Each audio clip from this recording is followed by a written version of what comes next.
সুপ্রিয় দর্শক, দেশে ও দেশের বাইরে বসে যে যেখানে বসে আমাদের আজকের এই প্রতিবেদনটি দেখতেছেন, আপনাদের সকলকে জানাই MB10 কৃষি কথা চ্যানেলের পক্ষ থেকে স্বাগতম।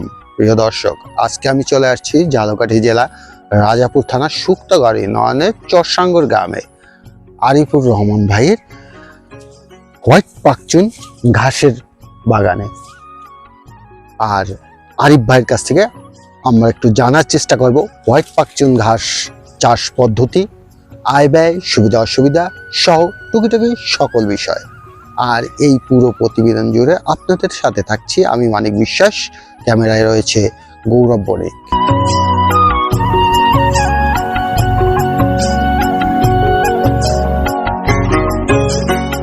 আরিফ ভাই কেমন আছেন? আলহামদুলিল্লাহ ভালো আছি। ভালো আছেন? ভালো আছেন। MB10 কৃষি কথা চ্যানেলের পক্ষ থেকে স্বাগতম। কেমন চলছে দিনকাল? হ্যাঁ, খুব ভালো চলছে। খুব ভালো চলছে। জি। তো কি কাজ করতেছিলেন? না কাজ করতেছিলাম, আপনার কিছু কাটিং অর্ডার আসছে কাটিং এর জন্য। জি জি।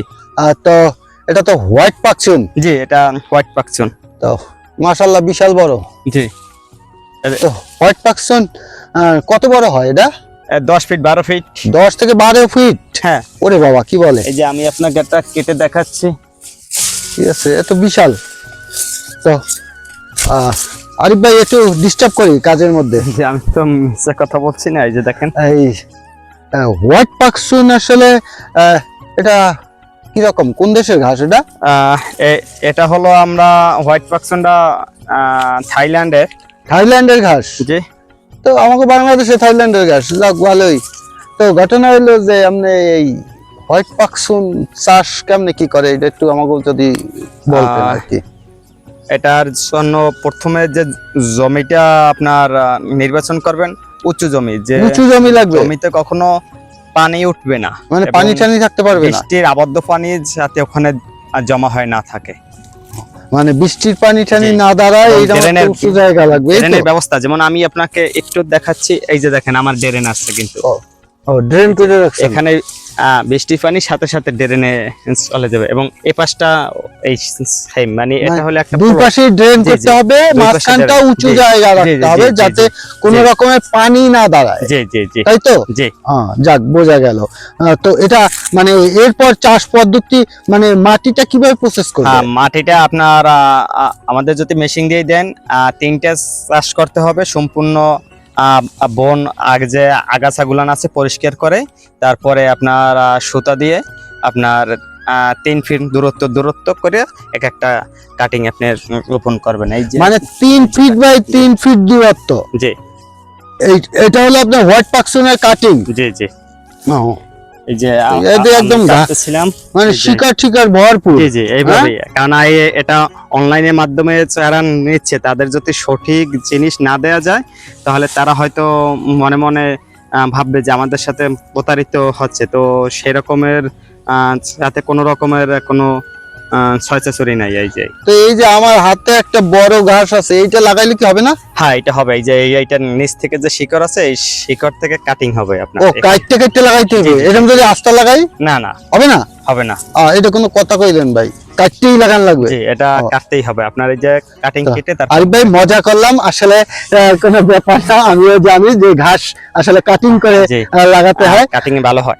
তো আরিফ ভাই, তো আমরা একটু কাটিং সম্বন্ধে কথা বলি। আরিফ ভাই, এই যে হোয়াইট পাকচুন যে কাটিং, এই কাটিংটা আসলে কি রকম সাইজ করতে হয়? এখানে আমি দেখতে পাচ্ছি যে দুটো গিট রেখে আপনি কাটিং গুলাকে সাইজ করছেন। তো এটাই হলো পারফেক্ট। এটা পারফেক্ট কাটিং এর জন্য একদম পারফেক্ট সাইজ, এবং পর্যাপ্ত পরিমাণে শিকড় রয়েছে, যেহেতু কোনো মিস হওয়ার কোনো সম্ভাবনা নাই এখানে। এই যে চোখ আছে দেখছেন, এই প্রতিটাই চোখ থাকবে এবং শিকড় থাকতে হবে, মিস হওয়ার কোনো অপশন নেই। চোখ প্লাস শিকড় থাকতে হবে, দুটোই থাকতে হবে প্রতিটা কাটিং এর সাথে। তো এবং আমরা কাটিংটা লাগানোর একটু আছে আপনার, এই চোখের সাইডটা উপরে থাকতে হবে, আবার এইটা যেন এইভাবে যেন ঘুরে না যায়। যদি এইভাবে ঘুরে যায় তাহলে এই চোখ থেকে আর আসবে না, কিন্তু এইটা একটু লাগানোর সময় অবশ্যই লাগানোর সময় খেয়াল করে লাগাতে হবে যাতে চোখটা উপরের দিকে থাকে, চোখটা যাতে কোনোভাবে মাটির নিচে না চলে যায়, তাহলে কিন্তু আসলে চোখটা মিস করবে। তো আরিফ ভাই, এই কাটিং জি মানে আপনি যে বিজনেস করতেছে, কাটিং এর বিজনেস, এবং আপনার তো আমি জানি যে আপনার নিজের গরুর খামার জি রয়েছে। জি জি। তো এরপর গরুকে আপনার এই ঘাস খাওয়ানোর পরে পর্যাপ্ত কাটিং কি করে দিচ্ছেন, মানে কতটা জমিতে আপনি এই হোয়াইট পাকচুনের চাষ করেছেন? হোয়াইট পাকসন আছে 2 বিঘা। 2 বিঘা জমিতে? জি।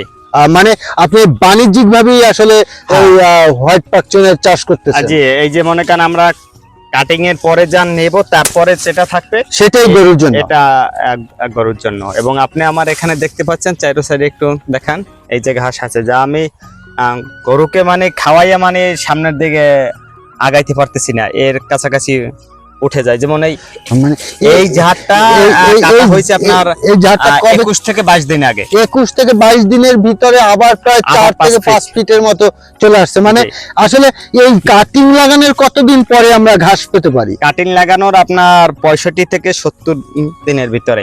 65 থেকে 70 দিনের ভিতরেই এই কাটিং থেকে আমরা এভাবে ঘাস পেতে পারি? জি। আর এটা তো সম্ভবই, যেহেতু আপনি এটা বলেছেন কত 15 দিন নাকি? 15 দিন আগে এটা কেটে নিয়েছেন এখান থেকে, তো এরপর 15 দিনের ভিতর আবার 5 ফুট চলে আসছে। জি।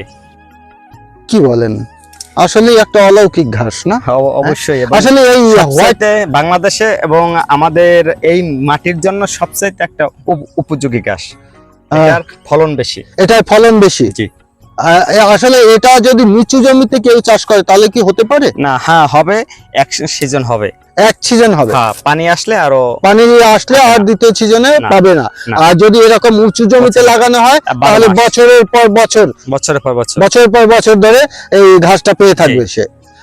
তো আমরা একটু জানবো যে আসলে হোয়াইট পাকচুনে মানে প্রোটিনের পরিমাণটা কেমন? প্রোটিনের পরিমাণ আপনার 46 থেকে 48%। 46 থেকে 48%? এটা তো পরীক্ষিত নাকি? জি জি, এটা পরীক্ষিত। আপনি পরীক্ষা করেছেন এটা? আমি পরীক্ষা করি না, এটা ডাক্তাররা পরীক্ষা করে, মানে তারা যা বলছে, তারা যেটা বলছে। আর এরকম একটা কাটিং যদি লাগানো হয় তাহলে সেই থেকে মানে কতগুলা গাছ জন্মাবে? একটা কাটিং থেকে প্রথম আপনার যেটা আসবে সেটা প্রথম 20 থেকে 25টা আসে। 20 থেকে 25টা আসবে? এই যে আমি প্রথমবার কাটছি, এই এখন এই দ্বিতীয়বার গোড়ায় প্রায় আপনার 50 প্লাস আছে, 50টার উপরে আছে। 50টার মতো আছে।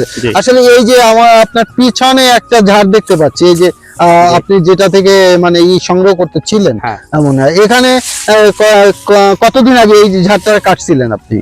এই ঝাড়টা কাটা হয়েছে আপনার 22 থেকে 25 দিন আগে। 22 থেকে 25 দিন আগে। এখন তো অনেকগুলা হয়েছে এখানে প্রায়। আপনি তো এখানে দেখেন, এই যে কাটা হয়েছে, এই কাটার চিহ্নটা কিন্তু এই দেখেন, এটা কিন্তু বেশি দিন আগে কাটা হয় না, তাজা। এই ঠিক আছে, এই পাশ থেকে কিন্তু এগুলা নাড়ছে। এখানে তো প্রায় 50 পিসের মতো। হ্যাঁ, এই ঝাড়ে প্রায় 50 পিসের মতো হয়েছে। 50-এর উপরে আছে। তো আসলে যত কাটবেন তত বাড়তে থাকবে, তবে অবশ্যই উঁচু জমি হতে হবে। তো হোয়াইট পাকচুনে কি কোনো সার ঠার ব্যবহার করতে? হ্যাঁ, সার ওই জমি আপনার ঘাস আসার পরে যদি ওকে ড্যাপ সার আর ইউরিয়া সার দেন তাহলে ও দ্রুত মানে বৃদ্ধি পায়। ড্যাপ আর ইউরিয়া যদি ইউজ করা হয় তো সেই ক্ষেত্রে ঘাস মানে খুব দ্রুত গতিতে বাড়তে থাকবে। তো এই ঘাসটা আপনার পাচ্ছি কাটিংটা লাগানোর 60 থেকে 65 দিনের ভিতরে, মানে গরুকে খাওয়ানোর মতো উপযোগী হয়ে যাবে। তো আর এই যে যাদেরকে দিচ্ছেন, আর যদি আমাদের চ্যানেলের দর্শকরা যদি আপনার কাছ থেকে কাটিং নিতে চায় তাদের জন্য কি এরকম দিবেন তো? এত সুন্দর দিবেন তো? অবশ্যই। না, আপনি আমার কথা শুনছেন যে আমি আপনার জমিতে আসবো, ঠিক আছে? আপনার জমিতে আসবে, আমি যাকে দেব এইভাবে দেব, এবং সে তো আপনাকে ফোন দিয়া জানতে পারবে যে দাদা আপনার ভিডিওর মাধ্যমে যে আমরা যে ঘাসের অর্ডার দিছি আমরা 100% পাই নাই। দেখেন ভাই, আমার যারা ভিডিও দেখে আপনার কাছে আসবে তাদের কাছে আবার 2 নাম্বার বানাই না দেবেন না তো? এরকম কোনো অপশন নাই। তো প্রিয় দর্শক, যাদের হোয়াইট পাকচুন ঘাসের কাটিং প্রয়োজন তারা আমাদের স্ক্রিনে দেখা নাম্বারে আরিফ ভাইয়ের সাথে যোগাযোগ করবেন। আরিফ ভাই আসলে 64 জেলায় কুরিয়ারের মাধ্যমে আপনাদের কাছে পৌঁছে দেবে। আর যারা আমাদের বরিশালের কাছাকাছি রয়েছেন তারা যদি আসতে চান রাজাপুরে, রাজাপুর শুক্তাগড় নয় চরসাঙ্গরে আরিফ ভাইয়ের বসবাস, তার কাছে যদি সরাসরি এসে নিতে চান তাহলে অবশ্যই সরাসরি এসে এখানে নিতে পারবেন। তবে যারা সরাসরি নিতে চান আরিফ ভাই হয়তো তাদেরকে কিছু গিফটও করে থাকবেন। তো আরিফ ভাই, যারা আমাদের ভিডিওর মাধ্যমে এসে আপনার কাছ থেকে নিবে, ভিডিও দেখে আপনার কাছে চলে আসবে কাটিং সংগ্রহ করার জন্য, তাদের জন্য কি থাকবে? তাদের জন্য 100 কাটিং ফ্রি থাকবে।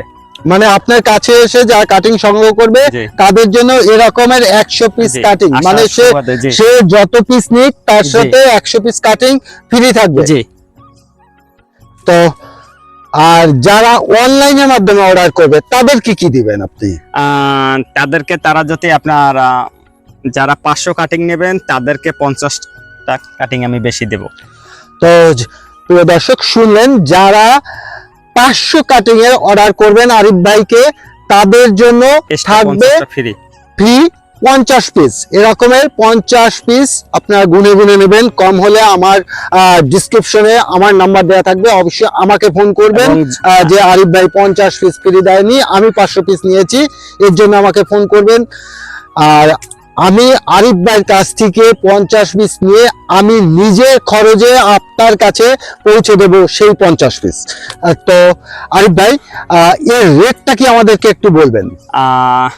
এর রেটটা সচরাচর যেটা চলে আপনার 1.5 টাকা, 2 টাকা, 1 টাকা বা 1 টাকা 20 পয়সা, মানে এইভাবে রেট থাকে আমাদের। তো কোরিয়া কস্টিং এর উপরে, মানে যদি একটু দূরে হয় সেই ক্ষেত্রে একটু কস্ট বেশি হয়, আর যদি ধারে হয় সেই ক্ষেত্রে কস্ট একটু কম হয়। তো আলোচনা সাপেক্ষে আপনি দিচ্ছেন। জি জি। তো প্রিয় দর্শক শুনতে পাচ্ছেন যে আরিফ ভাই বলেছে যারা কাটিং সংগ্রহ করবেন সরাসরি আরিফ ভাইকে ফোন করবেন, ফোন করে তার সাথে সরাসরি আপনারা কথা বলে কত রেট পড়বে রেটটা জেনে তার কাছ থেকে নিতে পারবেন। এবং এটা আমি যখন সিরাজগঞ্জ থেকে আনছি এই সেম ভাবেই আনছি, তখন আর এই শিকড়টা ছিল না, শিকড় ছিল না। তবে অনেক মিস হয়েছে। আমি আপনার 3500 কাটিং আনছি, তার ভিতর থেকে আপনার আমার কাটিং হয়েছে আপনার 15 থেকে 1600 হয়েছে। 15 থেকে 1600, 3500 থেকে মাত্র 1500 থেকে 1600। কারণ আমি আপনাকে দেখাচ্ছি একটু, ওরা এগুলান কেটে দিচ্ছে, এইগুলো এরকম, মানে যেখানে কোনো শেকড় ছিল না, না এরকম দিয়েছে, এবং এগুলান দিয়েছিল ওরা। এগুলা দিলে তো কখনোই হবে না, যেহেতু এর মাথাটা একদম নরম, এখানটা নরম, পচে যাবে, লাগানোর সাথে সাথেই পচে যাবে। আবার ওরা এগুলান খুলে আরো খুলে এইটা দিচ্ছে, এই যে কাটিং এর ভিতরে। এটা তো ভাই কাটিং এর ভিতরেই পড়ে না। এখন এটা আমাদের তো সিরাজগঞ্জ থেকে যখন অর্ডার করছি 5 বস্তা আসছে, 5 বস্তার ভিতরে 2 বস্তা আসছে সব। এটা কিন্তু এগুলান ছিল 1 পিস 2 পিস, অথচ এইটা ছিল বেশি। তো দর্শক, আমি 3500 কাটিং এর ভিতরে 1600 হইছে, তার মানে 50% আসে না। এই ধরনের অসাধু যারা ব্যবসায়ী রয়েছে তাদের কাছ থেকে এই ধরনের কাটিং সংগ্রহ না করাই ভালো। তবে আমি আপনাদেরকে বলছি, আমি নিজে গ্যারান্টি দিচ্ছি যে আরিফ ভাইয়ের কাছ থেকে যদি কেউ কাটিং সংগ্রহ করেন বা এই ধরনের কোনো প্রতারিত হন, সম্পূর্ণ লাইব্রেরিটি আমার, আমি আপনাদেরকে লাইব্রেরিটি দিচ্ছি যে এ ধরনের যদি কাটিং আরিফ ভাই দিয়ে থাকে তার জন্য গুণাগারি আমি দিব আপনাদেরকে। তবে যারা কাটিং নিতে চান অবশ্যই আরিফ ভাইকে ফোন করতে পারেন, যেহেতু ইতিমধ্যে আরিফ ভাই আমাদের মাধ্যমে অনেক কাটিং সেল করেছে। তো প্রিয় দর্শক, আজকের এই পর্যন্ত, দেখা হচ্ছে আরিফ ভাইয়ের নতুন কোনো ঘাসের বাগানে।